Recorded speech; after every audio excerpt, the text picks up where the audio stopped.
and LT. Previous slide 1 of 6. Next slide. In GT. Sheriff Franklin in the kitchen at the county jail. She violated a court order by investing in the dealership with money earmarked for inmates' food. DECATUR, Allah. One evening last fall, an informant for the Morgan County Sheriff entered the office of a small construction business near this old river town and, he said, secretly installed spyware on a company computer. He had no warrant. The sheriff, Anna Franklin, wanted to know who was leaking information about her to a blogger known as the Morgan County Whistleblower. The blogger had been zeroing in on the sheriff's finances, specifically $150,000 that by law should have gone toward feeding inmates in the county jail. Instead, it had been invested in a now bankrupt used car dealership run by a convicted bank swindler. Now the sheriff has become ensnared, along with others, in a wide-ranging government investigation. The Federal Bureau of Investigation is looking at her stewardship of taxpayer money, as well as the dealership and its financial links to prominent people in town, including several state law enforcement agents, according to more than a half-dozen people who say they have spoken to the FBI. Government divers recently searched the bottom of a creek for evidence. Sign up for the morning briefing newsletter. What, if anything, investigators have uncovered is not known, but the New York Times found that since taking office in 2011, Sheriff Franklin has failed to comply with court orders, has threatened critics with legal action, and has not publicly accounted for tens of thousands of dollars raised through charity events. Her activities point to questions about the broad powers afforded America's county sheriffs, newly emboldened in the era of President Trump. Unlike appointed municipal police chiefs, sheriffs answer only to voters, giving them often unfettered dominion not just over county law enforcement but over the jail and the lucrative service contracts that go with it. In certain jurisdictions there is a feeling by sheriffs that this is my fiefdom, I am in charge, my way or the highway, said Sarah Jarity, a lawyer at the Southern Center for Human Rights in Atlanta, which has filed lawsuits against a number of sheriffs. Sometimes that kind of culture can lead to sort of a sheriff's gone wild kind of behavior. If these officers of the law are also politicians, their politics have increasingly adhered to the idea of the sheriff as an almost mythic figure, a pure expression of democracy, local protector of the people, accountable only to the people. In recent years, a group of activist sheriffs has coalesced around such hot-button conservative issues as gun rights, immigration, and the use of federal lands in the West. Mostly we protect people from criminals, but sometimes we protect them from an overreaching government, said Brad Rogers, the sheriff of Elkhart County. And, he added, I'm answerable to the people. I have a face and a name. Try asking the federal government for a face and a name. The apotheosis of the idea that federal and state law is subordinate to local authority is Joe Arpaio, the former Arizona sheriff who earned notoriety for his aggressive pursuit of unauthorized Latino immigrants. After the 2012 school massacre in Newtown, Con, hundreds of sheriffs allied with Mr. Arpaio signed a pledge not to enforce the Obama administration's gun control proposals. Ultimately, Mr. Arpaio was convicted of contempt for defying a federal judge's order to stop violating immigrants' constitutional rights. But President Trump pardoned him over the summer, seemingly endorsing his view of local authority. Indeed, the Trump administration has instructed sheriffs to disregard federal law and detain undocumented immigrant suspects longer than is constitutionally allowed. And when the president announced this month that he was drastically shrinking two national monuments in Utah, he cast the decision in terms of protecting citizens from federal overreach. Sheriff Franklin is ideologically aligned with many conservative causes, and during the 2016 presidential race had a featured role in a national advertising campaign where Sheriffs called for tougher border security. Lives are depending on it, she said on camera. In 2 interviews with The Times, the sheriff said she had done nothing illegal and had not violated anyone's civil rights. I have worked my tail off to try to do the right thing and make the best decisions that I can make, she said. She said she had tried to make her agency more accountable, and added, "Since I have taken office, I have attempted to train these deputies, to equip them, to manage them in the piddly little budget that I've been given." As for the federal inquiry, the sheriff said, "The FBI has not informed me of any such investigation." The sheriff makes no apologies for her belief that voters and the state constitution allow her to carry out her own vision of law enforcement. "I run it based on what the public wants or likes," she said. Officers and the law, while some see that attitude as a defense of liberty, others worry that it is simply license for sheriffs to act as if they are above the law. There's a glorified notion of local sovereignty that flies in the face of 200 years of constitutional progress in the United States, said Michael Waldman, president of the Brennan Center for Justice, a nonprofit focusing on issues of democracy and equal rights. Sheriffs have an important role, but the fact that they're elected does not mean they're not required to operate within the law and the Constitution. This year, the sheriff in Worth County, GA, ordered his deputies to enter the local high school in search of drugs. They lined up 850 students with legs spread and hands against the hallway walls.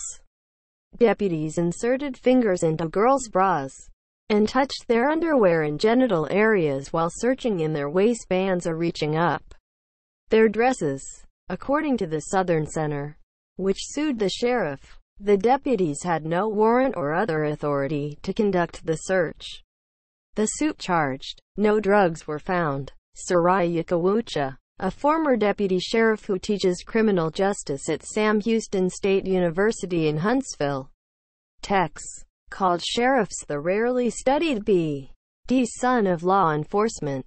Researchers either ignored sheriffs or made erroneous conclusions that we were no different than police departments, Ms. Kawucha said, because sheriffs have no direct supervision.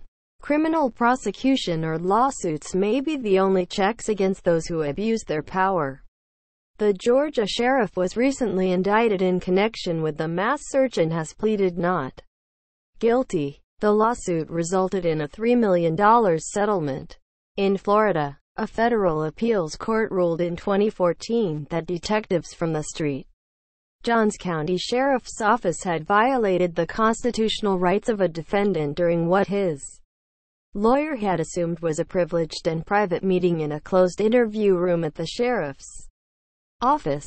Unbeknown to the lawyer, Anne Marie Janusa, detectives were secretly monitoring the conversation. When the client handed Ms. Janusa a written statement, detectives rushed in, forcibly grabbed it and arrested him, attaching the statement to his arrest report.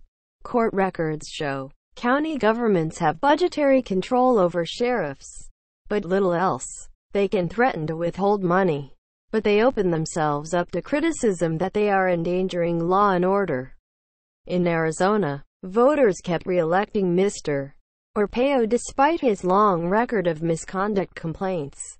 And in Putnam County, NY, Sheriff Donald B. Smith repeatedly and falsely accused the local district attorney, Adam Levy, of shielding an undocumented immigrant during a rape investigation. Like Sheriff Franklin, Sheriff Smith appeared in the video campaign for stronger border controls. It took a defamation lawsuit for Sheriff Smith to finally admit this year that he had lied. The suit was settled with $125,000 in public funds. Technically, he answers to voters, but I would say he really answered to no one, said Michael Sussman, a lawyer for Mr. Levy. In November, voters finally had enough and tossed him from office. Sheriffs can submit to voluntary state or national accreditation surveys, but their agencies rarely have their credentials taken from them for rule violations. Some sheriffs have been in office so long that evicting them is almost unthinkable, regardless of their records. In his book Just Mercy, the public interest lawyer Brian Stevenson tells the story of his client, Walter McMillian, a black man with no prior felony convictions who was stopped by Sheriff Tom Tate and other officers in Monroe County, Iowa, in 1987 and sent to death row for the shooting of an 18-year-old white female store clerk. It later emerged that the officers had pressured a key witness into lying about Mr. McMillian. Lending haunting resonance to the case was its venue, Monroeville, home of Harper Lee, whose novel To Kill a Mockingbird told a strikingly similar story. Mr. McMillian was eventually freed. How do voters feel about Sheriff Tate? He has been elected 7 times and is in his 3rd decade in office. Attacks Lou Poliana Franklin, the state's only female sheriff, did not follow a traditional path into law enforcement. Raised in this working-class city a short distance across the Tennessee River from Huntsville and the Army's Redstone Arsenal, she ran a bridal shop, posed as a nightclub calendar girl in miniskirt and fishnets, trained German shepherds and ran a fitness center. She was elected in 2010, defeating an unpopular incumbent, but she had another advantage, at least according to Glenda Lockhart, otherwise known as the Morgan County Whistleblower.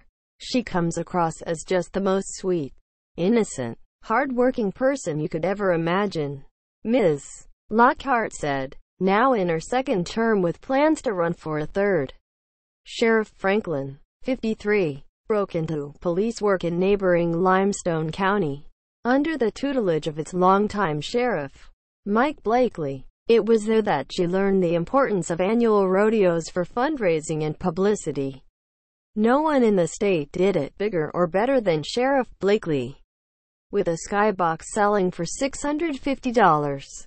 The events have raised close to $1 million for law enforcement and for reinvestment in rodeo operations. He estimated, voters must take him at his word, because rodeo money is not among the 9 revenue streams audited by the state.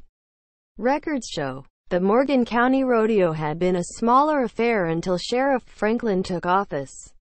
She installed an ATM just outside the gate, allowing people to pay cash not only for admission but for concessions. And she asked employees and volunteers to sell advertisements to local businesses. Before long, the ad book more than tripled in size. Rick Sherman, a former deputy, said he sold ads while on duty. I'm an armed law enforcement officer asking for money, and that's never a good thing, said Mr. Sherman, who left his job nearly 2 years ago after a falling out with Sheriff Franklin. He said he had also been asked to work without pay at the rodeo. The sheriff said she did not force anyone to sell ads or work without pay. Sheriff Franklin said the rodeo brought in about $20,000 a year in profit, but she has never publicly accounted for all the money, except to say that it went to local charities and law enforcement. She promised to produce financial records for her rodeo, but a month later gave only names of charities and no amounts. The rodeo's financial records, she said, were reviewed by a CPA firm. In interviews, the sheriff gave differing accounts about who processed the rodeo cash. First, she said the money went through a tax-exempt organization set up a couple of years ago, called Morgan County Sheriff's Rodeo. Before that, the money was kept in a regular account, she said. After the Times could find no group by that name registered with the Internal Revenue Service. Sheriff Franklin corrected herself, saying rodeo proceeds had actually gone to a different nonprofit, Morgan County Sheriff's Mounted Posse, founded in 1963. Normally, tax-exempt organizations must file annual financial reports for public inspection, but Sheriff Franklin's is exempt from public disclosure because of an IRS loophole for charities affiliated with government agencies. The IRS assumes organizations controlled by governmental entities will be good tax citizens, said Mark Owens, former director of the IRS Division of Exempt Organizations. The Times identified 19 such organizations, not all of them related to rodeos affiliated with Alabama sheriffs. The sheriff in Etowah County has 3.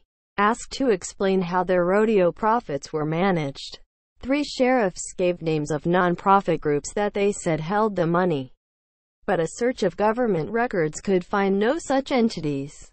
One sheriff said his rodeo was a tax-exempt nonprofit, even though it is incorporated as a for-profit business.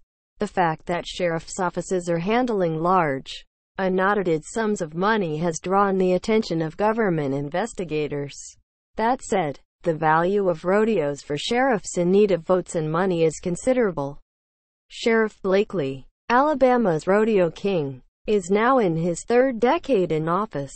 Recently, the first 3 news items on his webpage were rodeo promotions.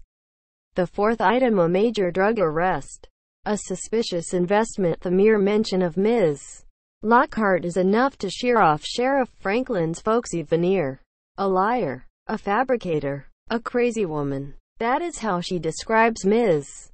Lockhart. I have never in my life heard of anything like this or been through anything like this, the sheriff said. Ms. Lockhart stands by her postings. The diminutive grandmother became a whistleblower after retiring as a security manager at the Redstone Arsenal, using her military research skills to shadow the sheriff and her allies. Ms. Lockhart first took an interest in the sheriff after deputies came to her rural home in July 2011 to investigate a supposed disturbance. What happened next is in dispute, but she and her husband, Harold Lockhart, say the officers found nothing but refused to leave when asked. Deputies arrested the couple after Mr. Lockhart, a retired military police officer, said he had had enough and was calling his lawyer. The Lockharts successfully sued the sheriff for false arrest, and while the sheriff was not present for the arrest and later said she knew nothing about it, Ms. Lockhart did not forget. I decided then I was not going to sit back and take it, she said. Some people can't afford to fight it, so I started watching. With a profitable construction business, Ms. Lockhart had the resources to pursue complaints big and small. I waited until employees were fired, then I would tell them I was the Morgan County Whistleblower, she said. This year she even went so far as to hire a pilot to fly her over southern Alabama, where she videotaped a stretch of land that she believed the sheriff had secretly obtained for her horses. That suspicion, Sheriff Franklin says, is not backed by a scintilla of evidence. There was, however, more than enough evidence to link the sheriff to Priceville Partners LLC, a get-rich-quick scheme that spread a toxic cloud over the business community. A used car dealership offering title loans. Priceville Partners had begun opening branches around the county, and investors were welcome. Ordinarily, law officers might investigate rather than invest in a business co-owned by the likes of Greg Steenson, who had done prison time for a multi-million-dollar check-kiting scheme. But several officers from the Alabama Law Enforcement Agency, along with Morgan County deputies, became financially involved. Records show one agent texted another asking if he wanted a 1-month $7,000 profit on a $10,000 investment. Sheriff Franklin's father worked there. Her daughter did the bookkeeping. The sheriff invested $150,000. She would later say that she had not known Mr. Steenson was a co-owner, even though her daughter said that was clear from her first day on the job. Ms. Lockhart had begun blogging about the dealership in 2015, after noticing the proximity of the lawbreaker and the law enforcers. She was not the only one watching. So was the FBI in Huntsville, which soon became a popular destination for those with stories to tell about the sheriff of the dealership. In local lingo, they went across the river. In January, after Ms. Lockhart published a copy of Sheriff Franklin's $150,000 cashier's check signed over to Priceville Partners, the sheriff's lawyer, Barnes F. Lovelace Jr., accused the blogger of obtaining it illegally. A criminal investigation has been initiated, he wrote to Ms.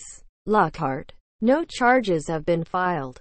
The sheriff had once even threatened legal action against the creators of a Facebook page seeking justice for Robbie, a golden retriever shot to death by deputies during a drug raid. She said that the dog had lunged at the officers, and that the page was intended to inflame the public. A petition with 1,600 signatures was sent to the Alabama Sheriff's Association, asking that officers be taught how to handle pets with non-lethal force. Amid fears of a lawsuit, the Facebook page came down. Sheriff Franklin's mystery check was not so easily dismissed. According to the Decatur Daily, she said that the money had come from her savings and retirement accounts. Her lawyer later said it was invested in a legitimate business, a strange description for an enterprise whose co-owner, the felon Mr. Steenson, had recently been arrested on new charges of theft and forgery involving the dealership. The district attorney said Mr. Steenson sold vehicles for which he had no title and then forged people's names. Priceville Partners filed for bankruptcy last year. Sheriff Franklin eventually admitted the money had been withdrawn from an account earmarked for feeding inmates. For some Alabama sheriffs, that wouldn't have posed a problem. But Morgan County was different. Hungry for money, Anna Franklin had her eyes on inmate food money even before she took office. In preparing for her new job, she asked the county attorney if surplus food money would be hers to keep. His answer, according to press reports at the time, was no. That sheriffs would be able to profit from inmate food money comes down to an unusual provision of Alabama law. In most counties, Morgan included, food money is deposited not into government accounts, but into sheriffs' personal accounts. Nearly a decade ago, when inmates' lawyers demanded to know how much of this money Alabama sheriffs were keeping for personal use, the State Sheriff's Association instructed them not to answer. But while other sheriffs have legally kept the surplus money, Sheriff Franklin was bound by a federal consent decree that all her inmate food money be used for just that food. That court order stems from a legal action that the Southern Center brought against the sheriff. Franklin's predecessor, Greg Bartlett, who had been underfeeding inmates while taking $212,000 in food money for his personal use. In a signature moment as sheriff, Mr. Bartlett paid half price for a truckload of unsold corn dogs and for 3 months fed them to inmates for breakfast, lunch and dinner, earning himself the sobriquet Sheriff Corn Dog, after the source of the $150,000 came to light. Sheriff Franklin said that because of bad legal advice, she had not realized she was violating the court order. Besides, she said, she had returned the money, and her prisoners received nutritious meals. Ms. Jarity, the Southern Center lawyer, disagreed. She sent the sheriff a letter this year reporting inmate complaints of reduced or watered down portions, and food that was frozen, had mold or contained rocks or, in one case, a nail. During a recent meal at which chicken was served, Ms. Jarity wrote, many inmates reportedly received cooking liquid from the pan in place of meat because the kitchen ran out of chicken. Those complaints, the sheriff's lawyer said, amounted to a tiny fraction of all meals served, a record any restaurant would be pleased with. Ms. Jarity did not press her case, citing the exceedingly low constitutional bar required to satisfy the consent decree's mandate for improved food. The food order was ultimately lifted, but not before a federal judge found Sheriff Franklin in contempt of court and fined her $1,000 The sheriff's office also did not comply with a judge's order that an inmate not be allowed to work outside the jail because he posed a danger to the community. Sheriff Franklin said she had since changed jail policy to prevent that from happening again. Sheriffs have found other ways to squeeze money out of inmates. Some take a percentage of service contracts, including commissary sales and telephone charges. In Morgan County, a company that just won the jail phone contract pays the county a 90% commission on all its revenue from prisoners' calls.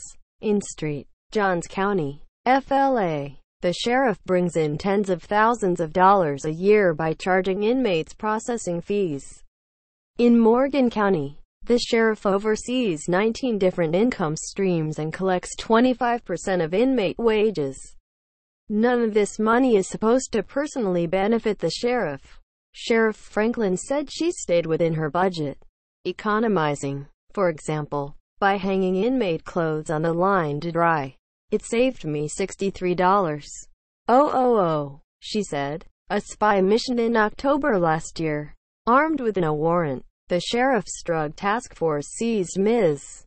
Lockhart's computers and electronic devices. Court records show, in preparing for the raid, the sheriff hired an unusual spy. Ms. Lockhart's 19-year-old grandson, Daniel Lockhart, who aspired to work in law enforcement. Mr. Lockhart said the sheriff's technology expert had instructed him on how to plant spyware. The raid took place about a week after he said he installed the software. Mr. Lockhart had been living with his grandparents and working in their business. He gained access to the office after hours, he said, by telling Ms. Lockhart that his girlfriend needed an office computer for homework. Ms. Lockhart said she later discovered the spyware on her home computer as well and took it to the FBI, which has retained it. The sheriff denied that the seizure was retaliatory, telling the news media, not until her personal agenda, her hatefulness and her vengeance to try and tear this office down, to take this office and myself down, and prepare for another election. Did she cross the line of criminal activity? But over a year later, Ms. Lockhart has yet to be charged, and says she broke no laws. The investigation continues, the sheriff said, though she was unsure who was directing it. It's not my investigation, she said. Sheriff Franklin admits to hiring the grandson, but denies that she or anyone in her office asked him to install spyware. We have absolute proof, Mr. Lovelace, the sheriff's lawyer, wrote to the Times. He produced an analysis of Ms. Lockhart's business computers by a firm he hired that, he said, found no spyware. Several parts of that report were omitted, he said, because of a continuing criminal investigation that he was not at liberty to describe. The sheriff's denial is undercut by 4 people who told the Times separately that they had knowledge that the sheriff's office taught Mr. Lockhart how to install the spyware. Among them was Ricky Brewer, the sheriff's former technology officer, who said he told the FBI that his replacement acknowledged giving the grandson the software. Mr. Lockhart said in a sworn statement that he had been paid several $100s and participated only because he had been told that the investigation focused on the county jail warden, not his grandmother, and that she would not get in trouble. 2 months before the raid, a similar operation against another critical blogger had occurred in Terrebonne Parish. The sheriff there, Jerry Larpenter, accused the blogger of criminal defamation. A federal judge, Lance Afric, found the raid unconstitutional, explaining the danger this way. If you speak ill of the sheriff of your parish, then the sheriff will direct his law enforcement resources toward forcibly entering your home and taking your belongings under the guise of a criminal investigation. Here in Morgan County, Ms. Lockhart has filed a federal lawsuit accusing Sheriff Franklin of violating her right to free speech, invading her privacy and slandering her. Charges the sheriff denies. Ms. Lockhart's computers, containing vital company records, were returned only after a court hearing. All the while, the Morgan County Whistleblower continues to fire away. There is no way of stating how terrified Sheriff Anna Franklin is right now, Ms. Lockhart wrote last month, and she added, she is scared to death that some of her loyalists will cross the river and roll.